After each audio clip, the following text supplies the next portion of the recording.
Hello and good evening to everyone one and all present here.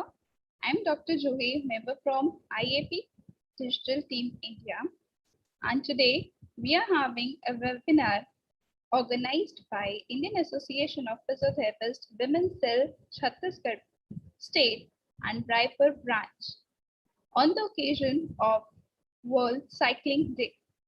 So, today's speaker is Dr. Abhinav Sathe, and the organizing team is the IAP Women's Cell Raipur District. I would like to introduce you all to our moderators. Before that, I will request you all to kindly subscribe to our YouTube India channel and Facebook page to get more updates on our new webinars, which are lined up ahead for your next sessions. And today's moderator for the day is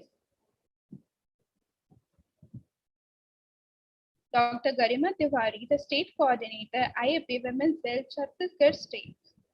And now I hand over it to the ma'am. Garima ma'am, kindly take over.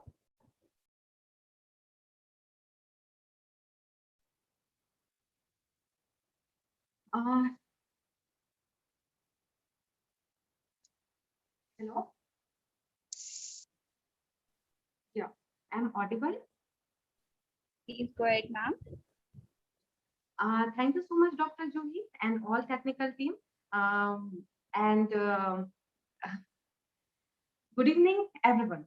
I, Dr. Garima Tiwari, the State Head IAPWC Chhattisgarh, on behalf of our Women's Cell, feel honored to welcome all the dignitaries.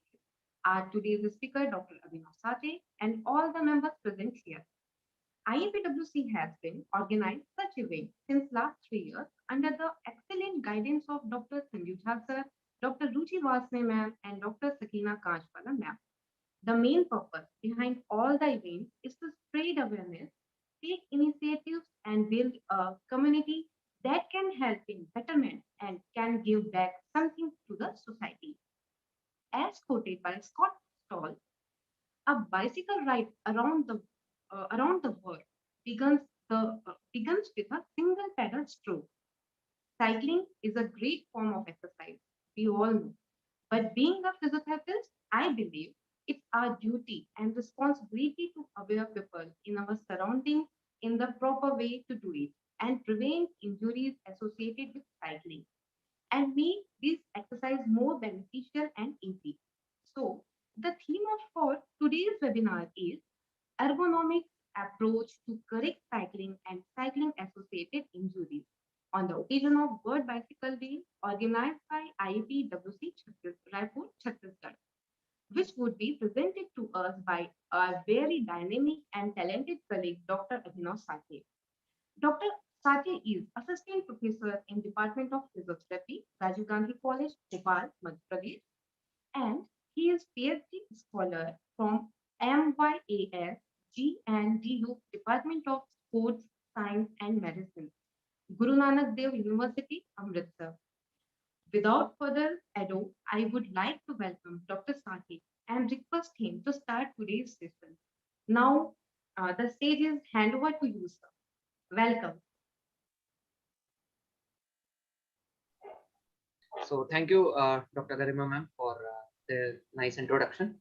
And I would like to thank the Indian Association of Physiotherapists as well as specifically the Chhattisgarh branch and the IAP Women's Cell of Raipur. So without further delay, I would like to start my topic, and I'll share my screen.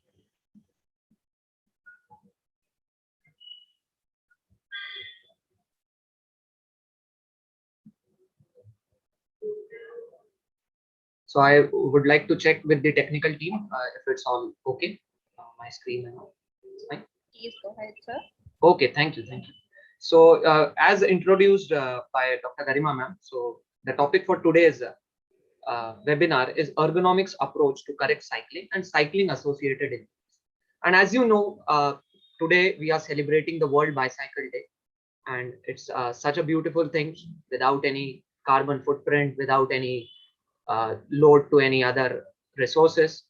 We are able to propel ourselves forward and have fun. So as I know that there are few people from the physio fraternity as well as those who love cycling, I'll try to keep it simple but technically sound.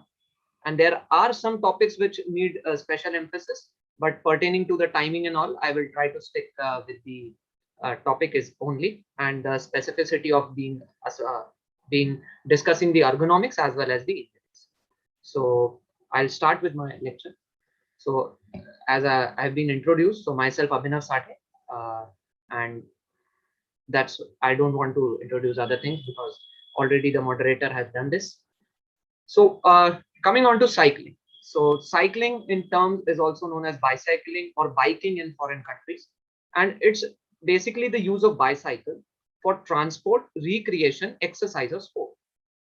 And if you go back to the history of cycling, the first truly functional two-wheeled machine were developed in Europe in the early 1800s, usually built with a large front wheel to overcome the absence of gearing system to assist with the efficient delivery of power to wheels. So this is how basically cycling came into existence. And you can see as science has evolved and the mankind has evolved from where to where, same is in the case of cycling. So cycling somewhere was like this, and the person had to cycle somewhere like this. So this was the late 1700s and 1800s when this was the type of a cycle which was present for the person, and this was the way he had to cycle. And now you can see this is, we have the human has reached here and we can cycle this way as well. So that's the beauty of this particular thing, how cycling has evolved. And cycling is a unique due to the combination of extreme postural inertia of the upper and lower body together with excessive repetitive load on the lower limbs. So that's the case in cycling. So that's why I'll be discussing a slide about biomechanics as well.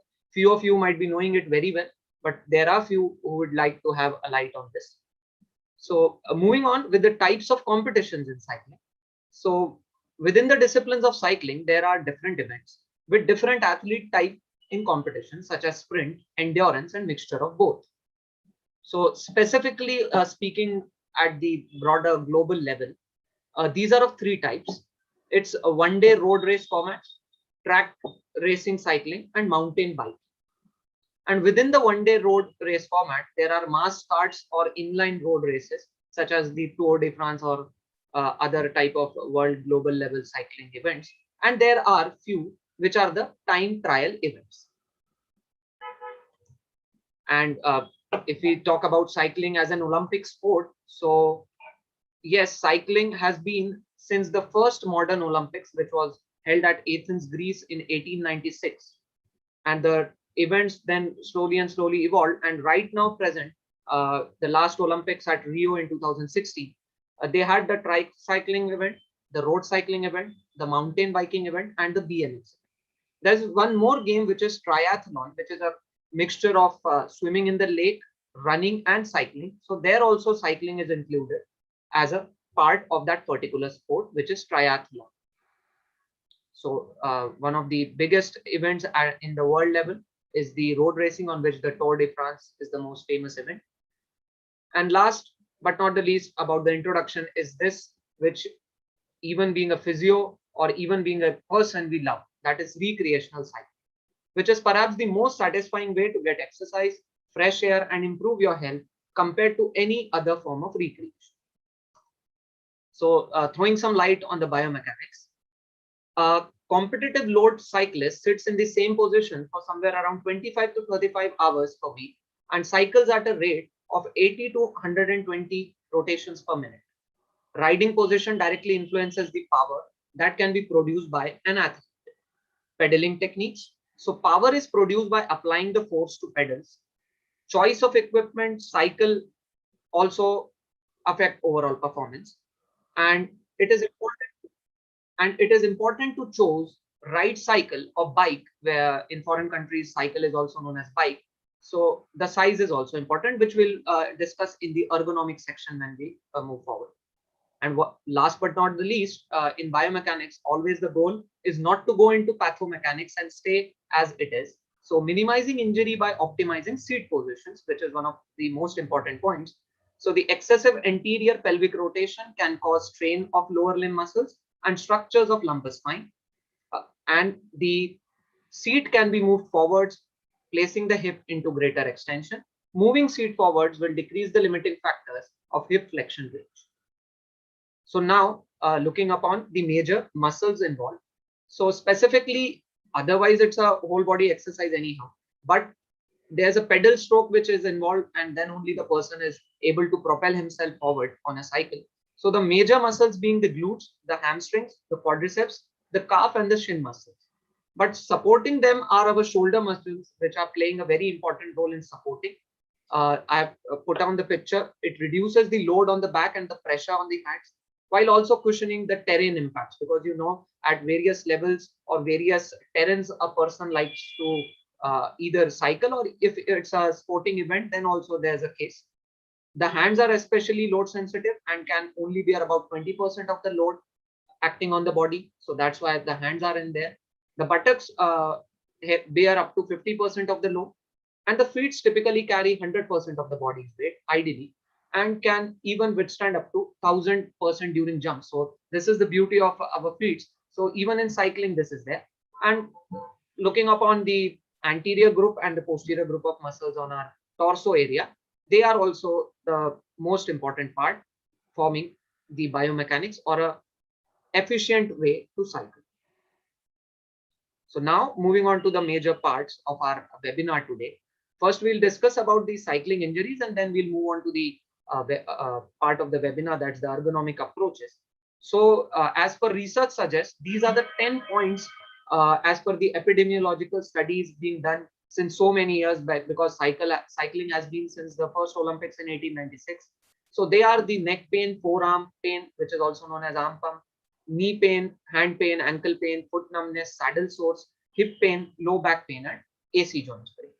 But when I was preparing for this, I got few more epidemiological studies, and for your benefit, I have listed out few so that we can discuss it today in a better way in our talk. So injuries in cycling epidemiologically have been divided into major three categories, two being the major categories and the third one being the other one.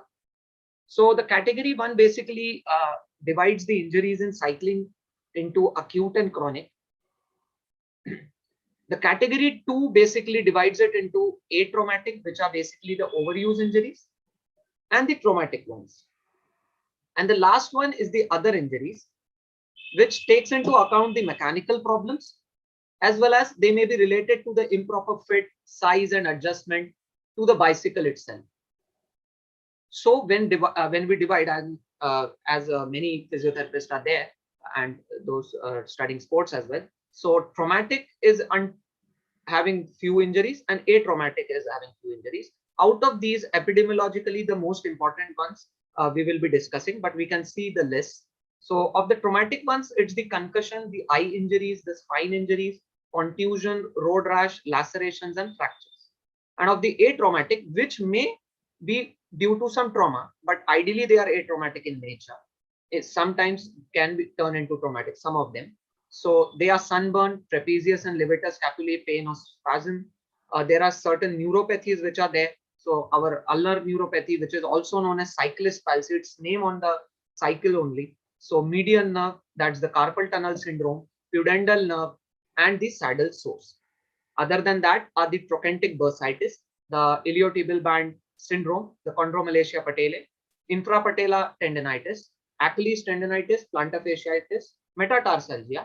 And in recent times, there has been research on this particular condition known as external iliac artery endofibrosis, commonly seen in the cyclists who have been cycling for a longer period of time, and moreover on a sporting level. So we'll be discussing the ones which are important. So this shall also be discussed today. So without wasting further time, I'll move on to the injuries. So as we know, concussion, it's in the case of cycling, it occurs when the cyclist strikes his hand during the fall, his head on during the fall. They are common in both road cycling and mountain biking because of the terrain and all. Head injuries can be avoided or decreased in numbers and severity by wearing a helmet. And then on a broader basis, there are three classes of concussion injuries pertaining to cycling. So they are mild, moderate, and severe, and they are basically on the time duration. So where there is no loss of consciousness and the athlete or the cyclist may feel stunned or dazed. Moderate, where there is loss of consciousness up to 5 minutes, and third degree concussion, where it's severe and the concussion or the consciousness of the person goes more than or greater than 5 minutes. So in this case, you can see memory loss. The cyclist may also suffer from dizziness and tinnitus, which also increase the severity. And no athlete with a suspected concussion should be allowed to return to activity until cleared by the physician and no signs and symptoms are present. And when the athlete is free of complications, full training and competition may be continued. And you might be knowing or even not, SCAT5, which is the sport concussion assessment tool, and the fifth edition is presently being used, can also be used by the medical doctor or the physiotherapist of that particular cyclist if it's there. So to get an emergency care and emergency analysis done. Then eye injuries. Eye injuries are also common, and common ones are the orbital hematoma and the corneal abrasions.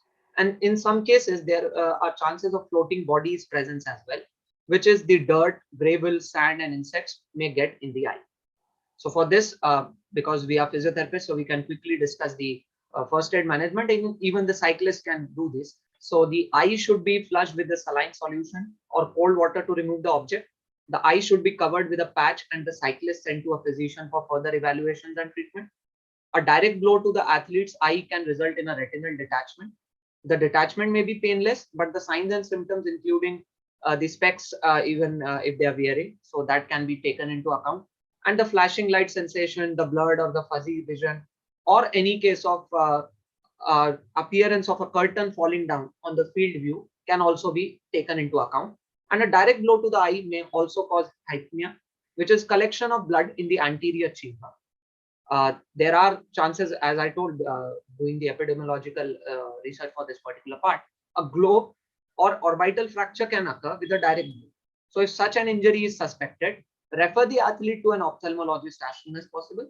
And the best part is try wearing sunglasses or glasses to protect from this. Now moving on to spinal injuries. So they are minor. Acute spinal injuries have been reported.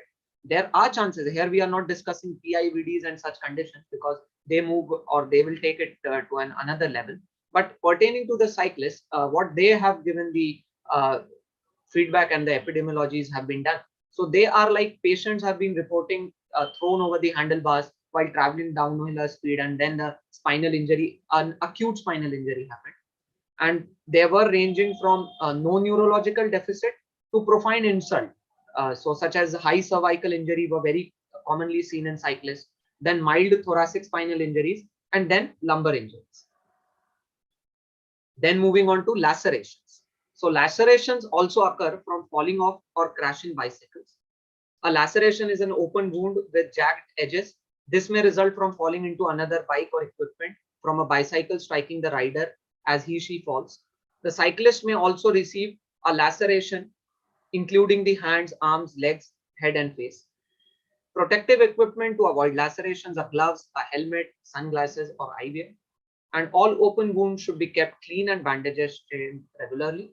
And wounds should be observed for signs of infection. This is important. And the patient's tetanus injections status should be reviewed. So this is we can say a PP in the case of cyclist. So now moving on to another acute form of injury, which is contusion. In the picture, you can see I've tried to put a few pictures in everything. So a contusion is usually the results of collision and falls. Again, a contusion is the compression of soft tissue in layman terms, as we say. The injury can result in hemorrhage and may be marked by ecchymosis. Depending on whether the contusion is deep or superficial, the athlete may return immediately or within a few days. Some contusions can be prevented with the use of helmet, gloves, and other protective equipment. A very common, or you can say a crux of all these previous 2-3 injuries is road rash. So this injury is an abrasion caused by crash or fall from bicycle. The skin is abraded and can become a deep wound. There are 3 degrees again on the basis of the abrasion. So which is, as you know, is superficial, leaving some or partial thickness damage to the skin. and full thickness damage to the abrated areas. And this basically needs immediate medical attention. As soon as possible, a medical help or a medical area should be given to the player, and he should be attended there. Then comes fractures.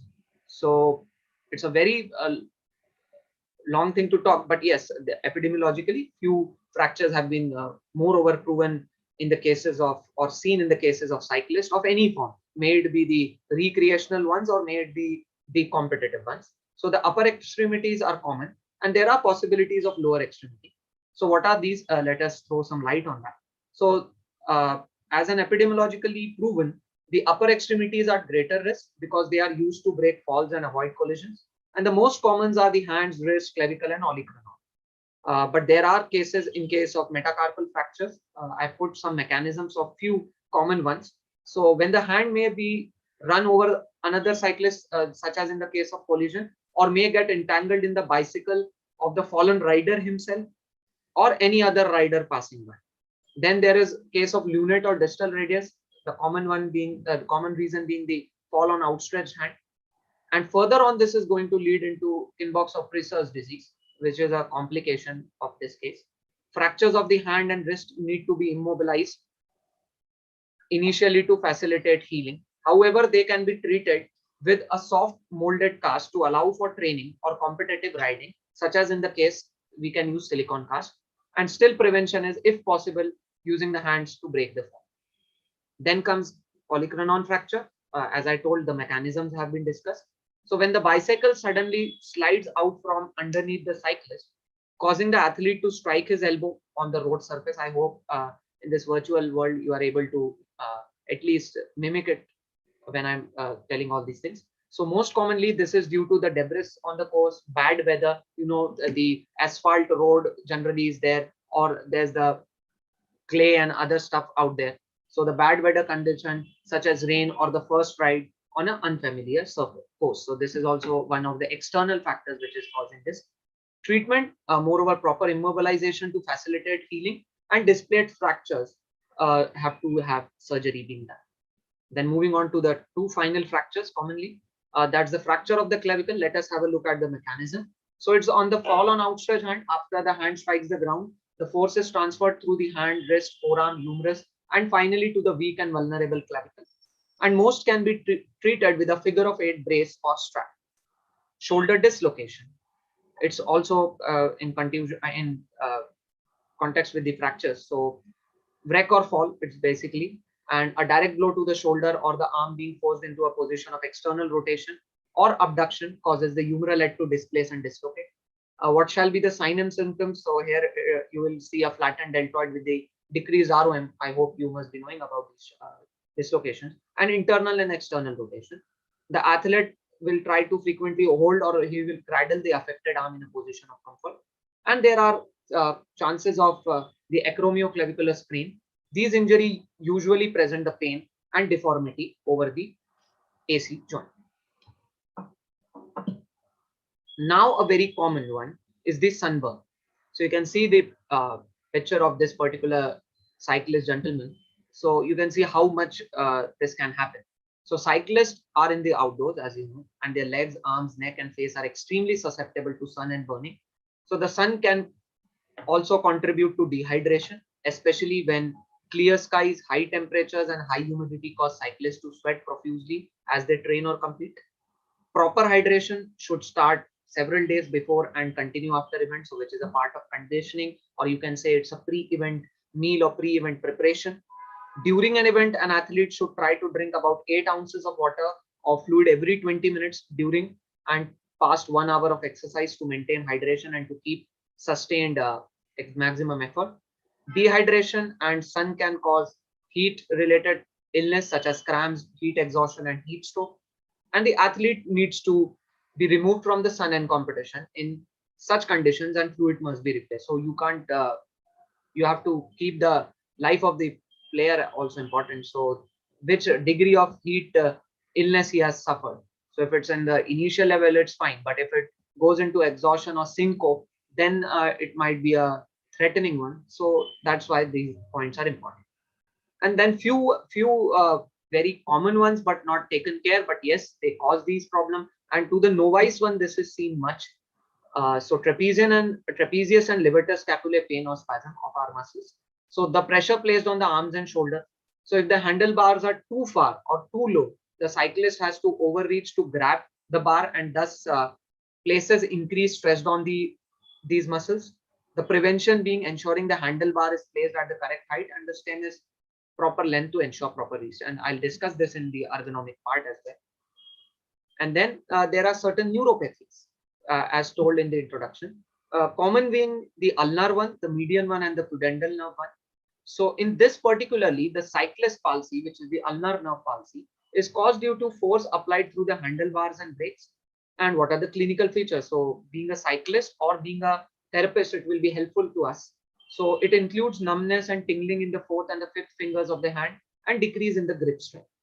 And in case of middle fingers, it is due to the, as you know, because of the carpal tunnel syndrome. So we can basically just skip this point. And pudendal nerve, it's because of the injury which is characterized by the cyclist experiencing numbness or tingling in the scrotum or the penile shaft area, so of the lower limb and specifically of the area. And these symptoms may be intermittent at first and become more permanent in the lack of treatment increases. And there was one case I remember who had referred to us, and for a longer period of time, he was being referred as a herniatic case or a herniatic patient. But when a detailed analysis and things were done with the help of the physios, our team, as well as the medical team, it turned out to the condition of pudendal nerve being having the neuropathy, the person having the neuropathy. So you can just a point of differential diagnosis, because that's a very important thing. So you can correlate it with the common conditions of hernia, or in the case of other associated problems of that particular area of the groin as well. Finally, moving over to the few last parts of the injuries. So the saddle sores. So they are basically caused by a layoff in riding time or beginning of the season, at which the time the skin is not acclimated to the condition, not using good type of clothes or the right clothes. So proper wound care is essential to healing and fast return to cycling. The use of properly padded cycling shorts and ointments or powders to decrease the amount of friction is the key to prevention. If the sores are open, antibiotic creams or gels may be needed to prevent the infection. There is chances of folliculitis, an infection or irritations of hair follicles, in which is common in cycling. An area with hair that is short or shaved, that is rubbed repeatedly by clothing, is associated with this condition. And use of powder or lubrication creams or ointments is advised to prevent these conditions. So that's why, apart from the point of view of the cyclist, a very important thing is the cleanliness part, so that he every day at least tries to keep his clothes in the sun or get it dried, or with the use of dryer or something, and with using of these gels, common over the counter candid powders and such things like this, which can prevent him from these all. And to the last, which I told, in the recent time the researchers have been done. So it's the external iliac artery endofibrosis, a more of a medical condition. So it's a very rare vascular injury, but epidemiological studies have suggested on the cases of those who are into endurance events in cycling, as well as those who are elite players, but of poor conditioning in some or the other way. So what I've been seeing in this condition, that is the external iliac artery endofibrosis. So there's pain or cramps in the buttocks, thighs, or calves, which categorizes it. And the cyclist may also experience the sensation of swollen leg with maximal effort of strenuous cycling. Treatment for professional cyclists is completely surgery is the choice of action. And to the contrary, in the case of non-professionals who are just doing it for recreation, and if the ultrasonographies and the proper medical diagnostics have proven that this thing is there, so the sadder part is that the person will have to leave the sport if he doesn't want to go under the knife. So this is one condition. You can see the location as well at the hip bone, which is the external iliac artery. And finally, it's the Achilles tendonitis and the plantar fasciitis. So you know, a tendonitis can move on to a tendinosis, and then further going on to tendinopathy. So if stopped at initial level, it's better. So these are overuse injuries because of the training errors, the external factors, and riding with the seat height too low. And the plantar fasciitis may also be caused by old or worn out biking shoes. The shank or rigid sole of the biking shoe becomes more pliable, causing excessive flex in the shoes and results in poor biomechanics. And such as in the case of Achilles tendonitis, it is marked by pain in the Achilles tendon at the point of insertion. And when it is going to increase, it is going to increase in the case of plantar flexion, toeing off, or standing on the toes and paddling. And it's again a very common thing. So the cyclist needs to give a bit of time, because it's not an open injury. And if on the point of a physio, if I tell cyclists generally come and they are very irritative many a times that why this is not getting good or getting into action. So that's why you need to give him a proper guidance. If he wants to condition himself, then you need to reduce the time of his cycling or even the intensity, and then he can carry on within check with the condition doesn't go more. And that's why a cadence can also be taken. So a common condition as discussed. And final, last but not the least, the injuries after all this thing. So jisko in Hindi we say agar hona hai to hoga. So there are few things like mechanical failures and hazards. So the most frequently reported problems such as bike chains, still they happen. Even the spoke tires, have been replaced by the few newer carbon ones. There are carbon cycles, the lighter ones, right, ranging from the stainless steel ones to the carbon ones. But these are the things which can happen. You can't help. If this happens, this happens. Yeah, daily check, daily correction, and tightening of the screws and all can be done. So what are these problems? So this is the breaking or falling off, breaking loose. Then there's a part which gets failed in the cycle, and if there's a spoke injury, so you can't help in such case. Now moving on to the later part of our talk, that is ergonomics. And this is one thing which is obviously no, it's a branch of science. But what the more important thing is, there are three cardinal things which we should remember, and I hope everyone remember. Is first comes the identification, then comes how you do the modification, and how efficiently and safely we do the modification. Ergonomics doesn't mean in the layman terms or what we say ki we have to just go with an approach and we have to change it. Ye galat hai to galat hai, ye sahi hai to sahi hai. No, we have to take in account that particular person. And the beauty of human is that every individual is unique, as we say in our science anthropometry, that every individual is unique. So we need to take that person, even if it's a professional player, even if he's a normal recreation, even if it's us, we need to take in account ourselves, and then need to identify it proper, do the modifications, and see are these modifications efficient or safe. Many times it happens. In the talk I'll tell you in the coming slide, getting a seat on an e-market and thinking, oh, this seat is being reviewed by so and so persons, I should use. But many times what happens, it is not good for us, or it is not, we are not getting adapted. So we have to check it, we have to take the feedback of that. And same implies on our players, same implies on our friends. So I hope we will take this home message from today's webinar, that this is one point we should take, that individualistically we should go.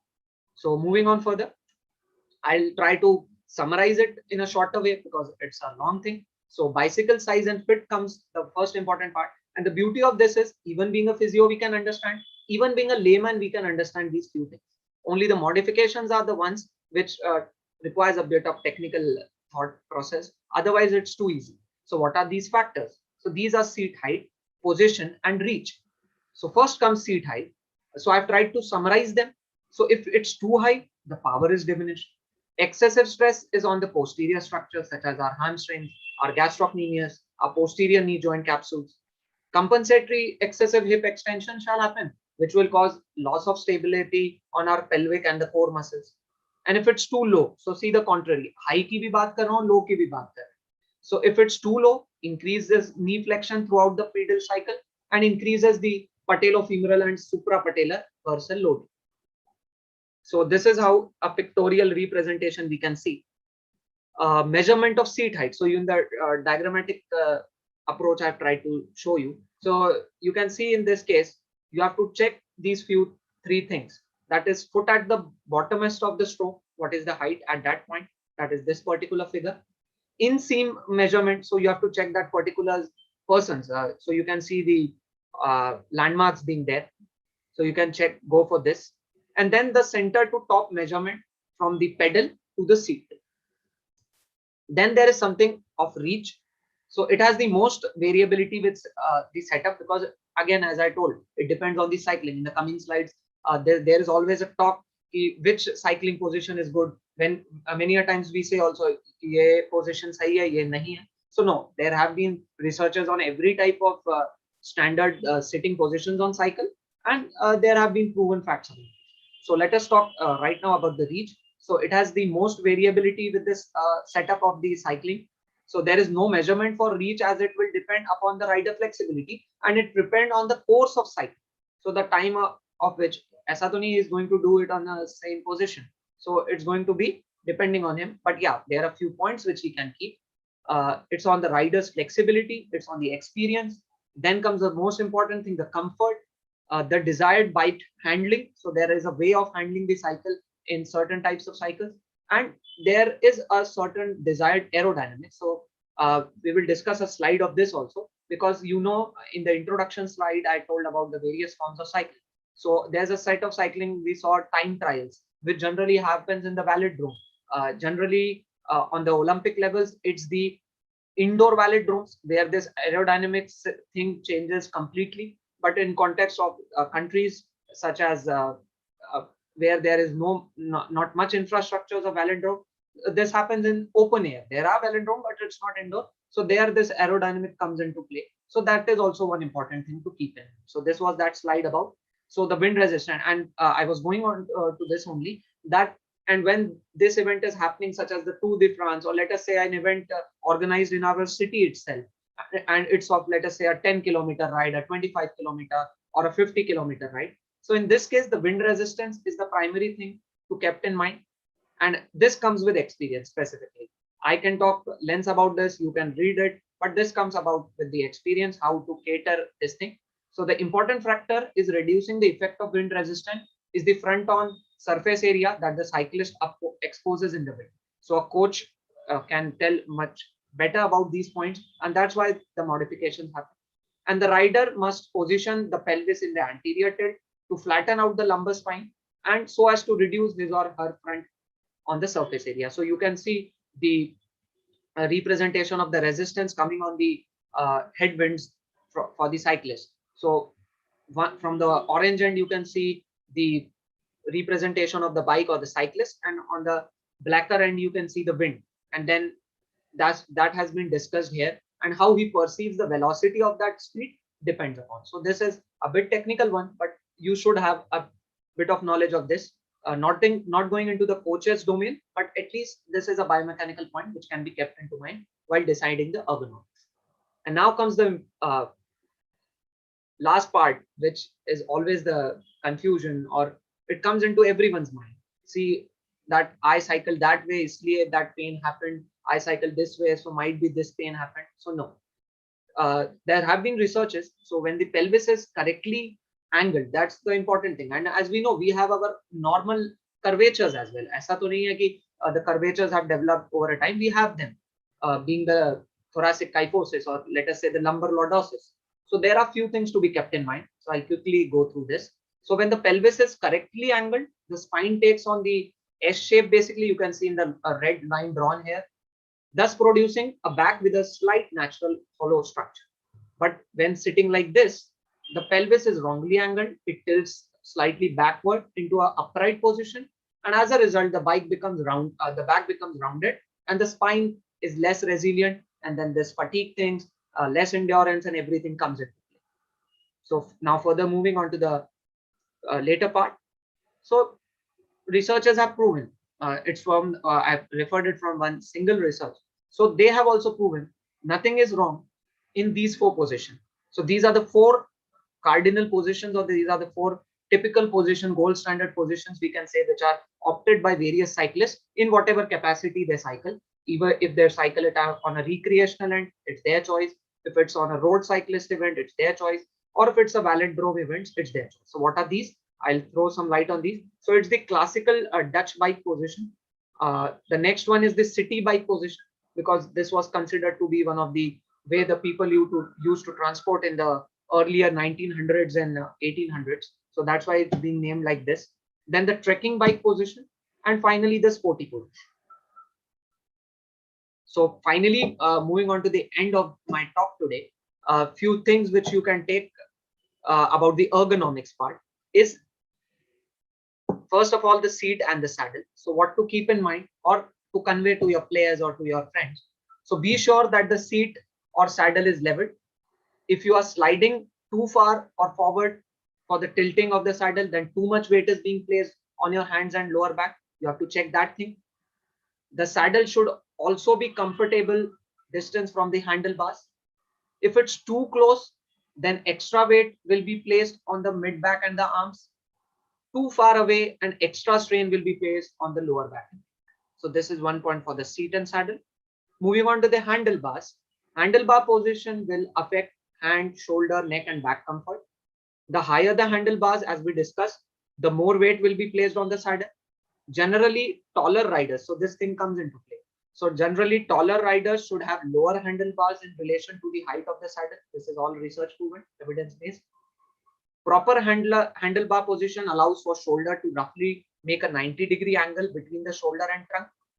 Trunk angle for the road bike cyclist is 25 to 35 degrees, and for comfort recreational riding is 35 degrees to 90 degrees. Now, the last two parts is the knee to paddle. So the closer the angle is to 35 degrees, the better function of the cyclist will have and with less stress on the knee. For the road cyclist, the angle should be around 30 to 35 degrees, and the recreational cyclist should have a 35 to 45 degree angle. And I like to put some light on a few softwares now available. So we have been talking these angles and degrees. So there is a very nice mobile-based software or a mobile viewer by which you can view these angles, or you can download it and then install it, known as the Kinovia software. So you can have these pictures uploaded into your system and then check whatever the angles and all are right or not, and then you can give the feedback. So it's the Kinovia software. It's an open software, open source software available on the internet. And then comes on to the foot to pedal. So the ball of the foot should be positioned over the pedal, that is the pedal spindle, for the best leverage, comfort, and efficiency. And a stiff-soled shoe is best for comfort and performance. So that's why you can see the players who are actual the cyclist and going for the road cycling event or the velodrome event, they have a very tightened shoe. So they need a bit of time also to remove, don and doff those shoes off. So that's the best shoe to be considered. And the best part of human nature or human is to adjust. At the end of the day, your comfort matters, your ergonomics matters. That is, you have to identify it, you have to modify it, then take the feedback. Is it efficient and safe? So it depends on these 4 points: your saddle, your seat, and the handlebars and all. And then the world is open to you. You can do your adjustments. You can get the machine tools and get them done. And finally, a take-home message for everyone. So this can be a checklist for us, even when we cycle or when we are with a team or our friends are cycling. So these are the sunglasses and masks which protect your eyes from dust or UV rays. A very nice helmet to protect your head with accidents. So that's the important point. Gloves which have smooth touch, protect your palm. Then technological gadgets now generally come in the watch only, but if you can have a speedometer attached onto your bike. That's the cycle. The most important, your bottle, your sippers, so you can have plain water or energy drinks into them. Then the shoes, if they are the technical ones, so you need to have them fixed, or a good over the counter bought shoe which is easily available. Then comes your front and rear light. So those who are into cycling and do an event for a day or two, so they can have front and rear lights. Firstly for the person himself, and then for the other one on the road. So he knows that a cycle or something like that is coming. So you can use reflectors and all. And nowadays reflector track suits and reflector garments are also available, and generally called on the shop as bibs. So those can be weared, which are being weared in the football matches and all. So with the reflectors, they can be weared. And a very important one is your pump. So this is also an ergonomic model, which is important. So you need to have it for emergency equipment. So a smaller one can be carried with you on your back. And as I told, with the bike computer, you can have a location, because very important, recreational level, you are cycling. And if you have a loss of internet, so you can have the GPS things with you, and a jersey or a good cycling suit if possible, or at least a good aerodynamic jersey, which have the capability to uh, give away the heat so that you do not fatigue easily. When I was going through this preparation, I thought my physiotherapy friends and colleagues are there. So why not have a slide of assessing a cyclist? So uh, without further delay, I will go through quick points. I'm not here going to discuss the assessment form, the typical orthopedic assessment form. Just while preparing this topic, and to my knowledge, I have put few points. So my physio friends can just take them as thumb rules and can check the cyclist on these points. So these are the cardinal points. So athletes experience, phase of training program, and current goals must be established when you assess. So you need to check, is he of a recreation level, is he of an elite level or a novice level, or he is into very new into recreational cycling as well. So that is also important. There are persons who cycle, but they cycle for a recreation and they are very much experienced. So that's one thing. And then what are his current goals? Is he going to play a tournament? Is he going for a just an event or just a Sunday event? So this is one thing which has to be kept in mind. Then the history of injury is important. The important components of assessment, that's why I have listed here, is the body type and size. So you need to see the body type and size of the athlete or the cyclist, to be precise. Any physical alignment or malalignment and how it relates to injury. So you need to know, have a sound analysis of the biomechanics and what's the pathomechanics which is causing this. Further leading on to flexibility and stability to attain the on-bike posture, and the cyclist needs to be flexible through these things. So you need to check these. You can see this gentleman checking all few things. So arm overhead, then thoracic spine you can check. You can check the pelvic anterior tilts, and you can check the hamstring in tilt position. So you can take our tools, which are goniometry. You can take our physical tests such as our Ellis, our Thomas, our Ober, all these Faber's test and all. These are open to us, but you need to at least pertain to these particular points so that the assessment doesn't go too lengthy and it's precise and efficient. Then further you can go for the gluteal and the hip. Then you should always go for a iliotibial band check. So as epidemiologically studies suggest, this is also one thing which is into there. Then comes your knee ranges. So you can go for the range of motion assessment with the goniometers. Then your ankle dorsiflexion ranges again. So because on a chronic basis, there are chances this may get affected. And then the cyclist also needs to have an appropriate muscle length to hold on the bike position. And then always, I need not to tell because all you know these things. So the contralateral and the ipsilateral analysis is very important. So the right and left legs, in which you can go for the nerve roots examination, your glutes, specifically in your quads group, you can go for the VMO. Then your transverse abdominis check, you can go. You can go for pelvic floor muscles, specifically if you want for the female cyclist and all. And then just a check to have onto the upper body stabilizer. So I hope these few points which I found out regarding the assessment will be helpful to you all. And why not boost ourselves? So why always talk for rehabilitation? We are the ones who can prehab.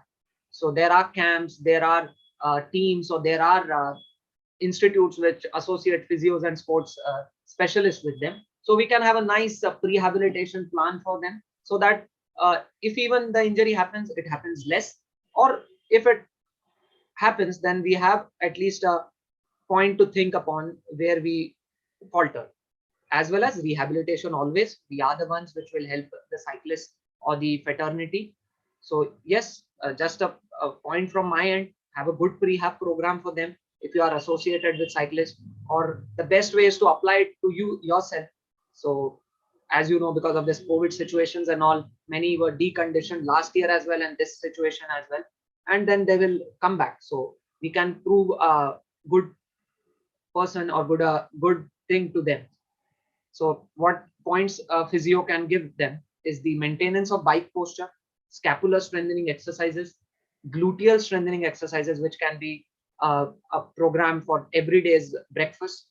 And then the most common being researched nowadays on cyclists is, that's why I put this GIF for your reference, is the high box step ups. So this is okay in traditional step box, but you can do it anywhere on a terrace. You can keep something, or where there is staircase available, you can go. And on the prehabilitative nature, you can go for taping and all for these. So these was the as it was a broader topic to talk upon. So there were this is my bibliography. So I referred few journals on Google Scholar, on PubMed, and then I referred the Bible of Sports Medicine. I say that's Karim Khan book, the edition of 2012. There were few insights I got from ResearchGate, and those who are interested more about the updates and the time to time rule change, or the time to time position states, as they say, you can visit the International Cycling Association's website. It's also known as the Union Cistile Internationale. So time to time there's a sports medicine team which keeps on updating all these things, and few Google images for your reference. So finally, thank you very much. My regards from me to you all for your patient listening, and even in this tough time of this pandemic, you spared your time to listen to this very interesting talk. And again, I would like to thank the Indian Association of Physiotherapists team, Sanjeev Jha sir and his team, and specifically the Chhattisgarh Association team and the Women's Cell for giving me this opportunity. And I hope we follow these things as well at these times and get vaccinated.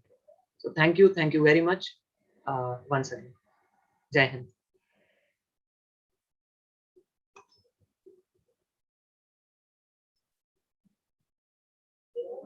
Garima ma'am, if I can take a minute, can I wanted to show a video as well. So can we go forward with that? Yeah, sure, sir. Okay, thank you.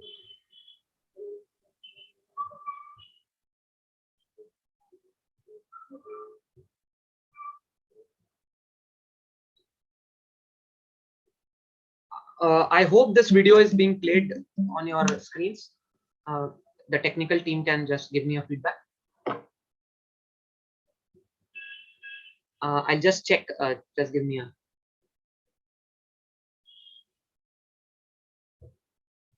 Yeah, now it's. I think so. Now it's viewable. So one point would have been left if we being physios would not have discussed the best warm-ups and cool-downs. So cool-downs, yeah, it is important, and warm-up is important, as you know, but this was not the topic to discuss. But I thought a quick take up on this can be done, and then we can see off.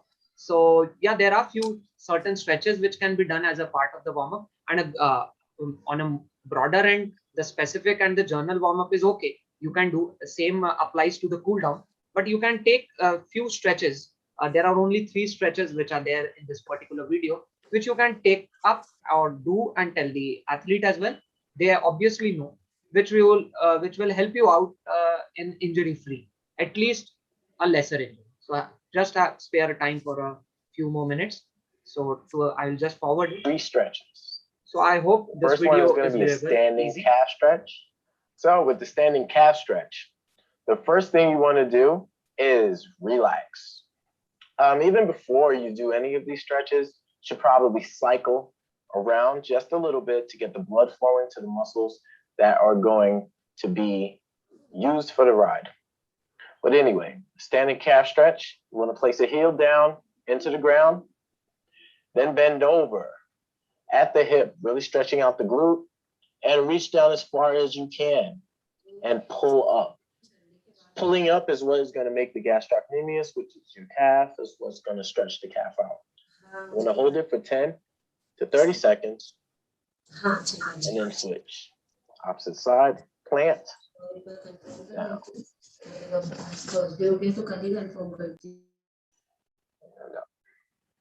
The second is going to be a standing quadricep stretch. In that stretch, you want to be aware of your balance. So what I tell a lot of people to do is place the opposite side hand out, transfer the weight, grab at the ankle. And what you want to do is push behind you with your knee, behind. This is going to stretch out the quadriceps. So this is the big muscles at the front part of your leg. Press those back and down. Then stretching the opposite side, left arm out, up, and back. Remember, you're pushing behind you with the knee instead of pulling at the ankle and down. And the third is going to be a standing glute stretch. So you stand here, place the ankle at about knee level. And what you want to do is sit back and down and back and down. What you'll start to feel is a stretch in what is called your piriformis muscle and your glute, which is, the backside of you. And sit down as far as you can, and up. We're going to switch to the other side and repeat. So right above the knee, sit back, back, back, back, and down. Go as far as you can and stretch. This is going to really open up the muscles of the hip and the piriformis. And there you have it. 3 stretches to do before you go out for a ride. So thank you. Thank you. It's been on. Thank you for the wait. And I hope, and you can apply other stretches. It's not like that form. Other stretching. These are 3 major stretches which every cyclist should do. They can be a part of warm up as well as the cool down ones. So thank you very much. Thank you. Over to you, ma'am. Thank you so much, sir. It was a very interactive and very nice session. And Pooja ma'am, are you here? Yeah, I'm there. Yeah. Okay, ma'am. Yeah. Please continue, ma'am. Yeah, okay. That was indeed an enlightening webinar. I hope this webinar will make us better equipped to treat or counsel cyclists in a better way as physios. Now I would like to open the session for your questions. Please put in your questions in the chat box so that I can get them answered for you. Okay. First question we have is, what is the correct saddle height to decrease injuries? So I would not like to repeat it. I've discussed it in my slide. So it again depends on the person who is cycling, and then you need to measure it. So if someone needs the reference, they can refer the PPT for this, I hope. Okay. Any extra supplements that a cyclist should be taking? See, again, this is a point which depends on the nutritional aspect of the athlete. What is his demand, or let us say what is the event he is going to participate. Supplements, specifically, I'll not term them as supplement. A good diet, a good pre-event meal, let us say, comprising of good amount of carbs, good amount of proteins as well as fats. And then again, it depends. Is he going it for the endurance thing or going for a time trial? So if it's a time trial one, the total scenario will go into anaerobic thing. And if it's a endurance one, then it will go into a different scenario of aerobic. So it depends. Moreover, what he can take is good amount of fluids, good research evidence-based fluids, or the simple coconut water, so which will help him to be hydrated and cycle good. Okay. Then we have a question from Mr. Benji Abraham. Okay. Wearing insoles or any kind of specific footwear, does it make a difference on the ground reaction force and on the cyclist for those who have foot pain or any foot deformities, something like that? That's a insoles nice, or anything like that. That's a very interesting question from Benji Abraham. So yes, it does, and I will quickly split it into 2 parts. Basically, if it's a athlete-based thing, so the one who is wearing the standard time trial event, or let us say a road cycling event, in their shoes, there is a very less scope of doing these modifications. But what happens because of their conditioning and their nature of practicing on a daily basis, they basically try to not put any other things into the shoe. But yes, now if we go into this recreation thing, this comes into play. First point comes the quality of the cycle. Second thing comes is the terrain on which the person is practicing. And third thing comes, obviously mentioned, is the shoe which is being used. So yes, for the reduction in the pain, or let us say reduction in the force being on the foot, we can go for insole, which are again dependent on the subjective nature of the person. So he can go, they can be used, no problem. Okay. Now we have a question from Rajinder Nahata. Most of the cyclists have hamstring tendinopathy who are doing mountain biking and all. So what specific precautions should they be taking? See, again, mountain biking is one thing which happens not in a day or two. A good conditioning program is needed. Yeah, it might happen. For example, 5 friends decide to go to a mountaineering place such as Shimla or Manali, and they think they will ride, and this thing will happen. But sticking on to the question asked, a good conditioning program, as we know, rightly pointed out by him, that hamstring injuries are the reason. So a good set of conditioning program, pre-preparation program, and then the best part, which is our stretching tool. So good, nice stretch to the hamstring will not happen. And then there is obviously injuries have an umbrella. So kahin aapka fluid loss ho sakta hai, kahin kuch ho sakta hai, but best is to stretch well, cool down well, warm up well, and that's all. Okay. Next question is from Neha Agrawal ma'am. If a cyclist feels pain in both the foot and ankle joint once she or she gets up, what would be the reason? Like morning when I get up, they get the pain. So what would be the reason? So pertaining to this question, it depends on the differential diagnosis. But yeah, in the case of cyclists, as we discussed, if it's pertaining to the ankle or it's pertaining to the foot only, so yeah, you can remove few diagnostic things, but you can stick on to some of the cases such as the Achilles tendonitis pain, some stiffness in the gluteus muscle, and I did point out this, that the gluteus medius can have this problem specifically. Also, this has been proven, which can correlate to the area, because the kinetic chain thing, I don't want to go into deep, but yeah, this can happen. And the most common one is the plantar fasciitis. So again, a cyclist can be given a program so that before sleeping he can have a good thermotherapy, or a nice, if it's on the same day, he can have a good ice bath session, or just at least till the leg level, he can till the knee level, basically he can put his legs and then have an ice bath or a good stretch in the night, and so that the intensity gets reduced. Okay.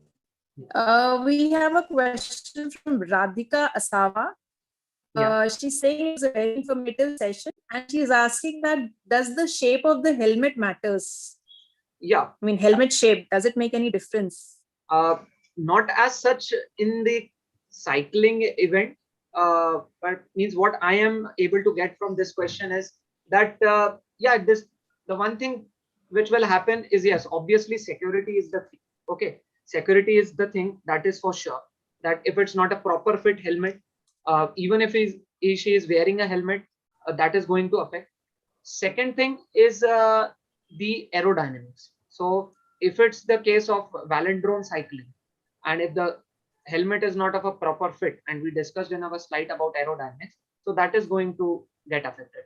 So in general also, if when we buy a bike helmet, we get the fit done. So good question by Radhika Asawa, that yeah, it matters. So getting a proper helmet, not that that person has purchased, so I will also get a one.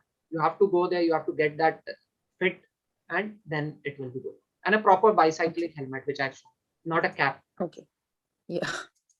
Okay. Next question is from Dr. Garima. She's asking that will you comment on the size and material of the cycle seat? Yes, ma'am. Obviously, the size and the material of the bicycle seat does matter. Even good cycles have a very harder cycling saddle base, and then that's why the reason we have to get the cushion ones. So obviously nowadays, what I have experienced, or what I've seen in few cyclists which I know, they get these things customized. So they spend hell lot of money on that. They get them customized, and then get these things about the size of the seat, because they want it to be perfectly fit according to their size. I can see one question about this size and shape. So yeah, that will matter, and we can monitor it. So yeah, it does matter. Okay, there are too many questions coming up, so I think we'll have to limit ourselves. But one last question. Sure, how sure. much cycling has to be done? Like, how much? How much cycling? How much cycling is to be done? Yeah, So how again, much cycling? whoever has asked this question depends what is your goal. If it the recreation goal, so it's to better check on the timing, not to go for the length or not to go for the uh, distance, how much you have traveled. As normal medical science or health sciences say, a good amount of 45 minutes of exercise in any form, mean it's running or jumping or doing dance or anything. So a good amount of 30 to 45 minutes of cycling is good enough. And if it's onto the sporting, and then this question doesn't apply.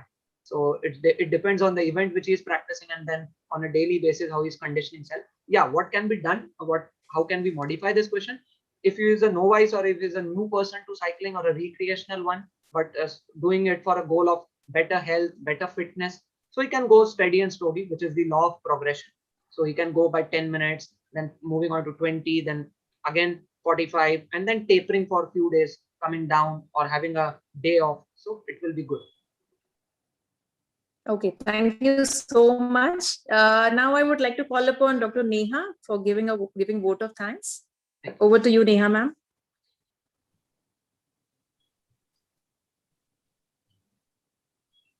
Neha, ma'am. Yes, ma'am. Yeah.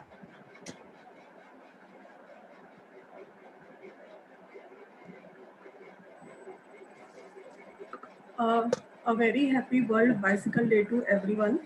It's my great privilege to have been asked to give vote of thanks on this great occasion.